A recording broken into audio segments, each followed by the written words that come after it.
Yung mamamayan, hindi natin papayagan na ganituhan nilang tayo ng Senado. Kaya abangan natin sa Pitsa 11. Kapag pinatay nila ang impeachment sa Pitsa 11, makikita nila ang galit ng taong bayan. Itong ginagawa natin ngayon, patikim pa lang ito. Tama ang sinabi ni dating Senate President Franklin Drilon.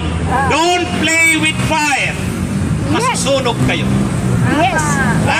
Laban. Napakarami ng aral lang kasaysayan. Kung kayong mga politiko, kaya ninyong magkutsabahan, at akala ninyo, pag nagkaisa kayo, yan na yan, nagdeklara na si Marcoleta na itigil na daw yan kung ayaw nating mapahiya, nagdeklara na si Amy Marcos, tanggapin na lang daw natin ang fact na failure na yung impeachment. Kung kayo akala nyo tapos na yan, sa mamamayan, hindi pa. Pinagbigyan ka namin, Chis Escudero, ng apat na buwan, na nahimik kami. Kahit galit kami sa ginawa mo na hindi mo inaksyonan ng February 5, tapos ngayon papatayin nyo lang. Hindi po pwede yan! Yung sinasabi nila na ang fourth week daw, hindi naman ibig sabihin na agad-agad. Nagsalita na si retired Associate Justice Adolf Ascona. Ascona. Magaling Siya yan. palang may ano nila. Talagang political law expert yan. Constitutional law expert. Anong sabi niya? Ako ang sumulat ng bahagi na yan ng konstitusyon. At ako ang gumamit ng term na forthwith. At malinaw ang ibig naming sabihin yan, immediately. Pahiya si Chis. O paano pa yan, Chis? Nalilito ka kung ano ang ibig sabihin ng mga sumulat ng konstitusyon. Si Adolf Ascona na ang nagsabi. Siya pala ang sumulat niyan. Ikaw na lang yata ang hindi nakakaintindi ng forthwith eh. Pahiya si Chis. Pangalawa, yung sinasabi naman ni Tolentino na hindi pwedeng mag-crossover o tumawid mula 19th Congress to 20th Congress. Ang hindi nila nauunawaan, ang Kongreso ay may function na legislative at non-legislative. Ang Kongreso, hindi lang naman yan tagagawa ng batas. Yan ang problema ng mga senador natin eh. Akala nila pag sinabing Kongreso or Senado, tagagawa lang ng batas. No! Ang unang trabaho nila, lawmaking, legislative power. Pero mayroon silang non-legislative functions. Halimbawa, kapag nag-i-eleksyon ng presidente at vice-presidente, sino ang nagkakanbas ng bilang ng boto ng president at vice-president? Hindi Comelec! Congress! Yung pagkanbas ba ng boto, legislative? Hindi! Non-legislative yan. Yung pagsulong ng impeachment, non-legislative yan. Sa impeachment, ang Kamara ang umaaktong prosecutor. Ang Senado naman ang umaaktong korte. So ibig sabihin, non-legislative yan. Bakit masasabing non-legislative yan?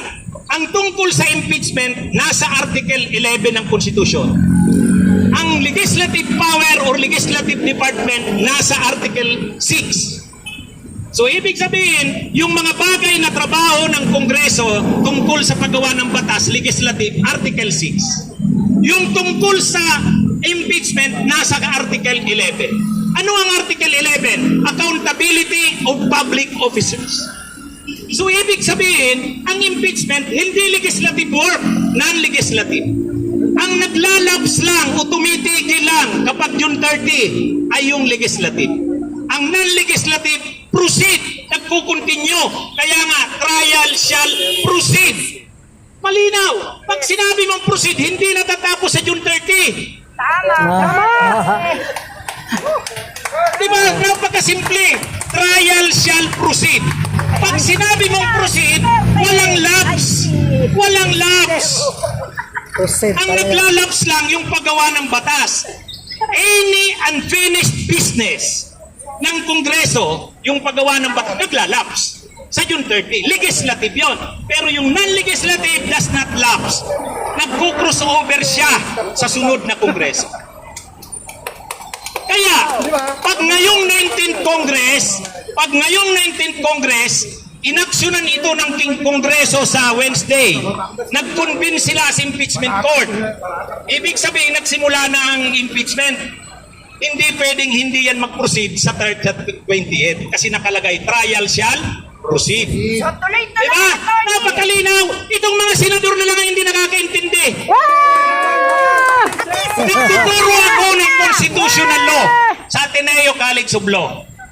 First year, first sem, pinag-aaralan na yan. Very basic. Tapos itong mga senador na to na mga si Escudero, anong klase to? Nakakahiya sa UP College of Law to. Oh, anyway, yun. Trial shall proceed. Ibig sabihin, once na masimulan sa 19th Congress, magpo-proceed sa 20th Congress. Malinaw yan. So ang kailangan gawin, trial shall start sa 19th Congress. Mag-start. Kailan mag-start? Kapag nag-convene ang impeachment court at nanumpa sila bilang judges at pinadalhan ng summon si Sara, yan na ang start. Yes. Yung pagbasa ng articles of impeachment, hindi pa yan start. Okay. Ang problema ngayon, paano kung babasahin lang yung articles of impeachment tapos i-dismiss na? Wala ngayong impeachment. Hindi magpo-proceed sa 20th Congress. Yan ang babantayan natin. Yes. Pag binasa yung articles of impeachment tapos hindi sila nag-constitute as impeachment court, hindi sila nanumpa, hindi magkakaroon ng impeachment sa 20th Congress. Nakikita Kaya bantayan natin. Bantayan natin ang Wednesday. Bantayan natin ang June 11. Okay? Lilitisin natin ang Senado sa Wednesday. Yes. Tandaan nyo, ngayong linggo, lilitisin ng sambayan ng Pilipino ang Senado. Bantayan natin sila. Magandang hapon sa inyo at mabuhay. Convict Sara now! Convict yang Duterte! Panagutin! Panagutin! Panagutin! Magnanakaw na Duterte! Panagutin! Panagutin! Panagutin! Duterte! Convict! Convict! Convict Sara now! Ngayon naman po, para sa uling pananalita, mula sa isang vlogger, mga kasama namin vlogger,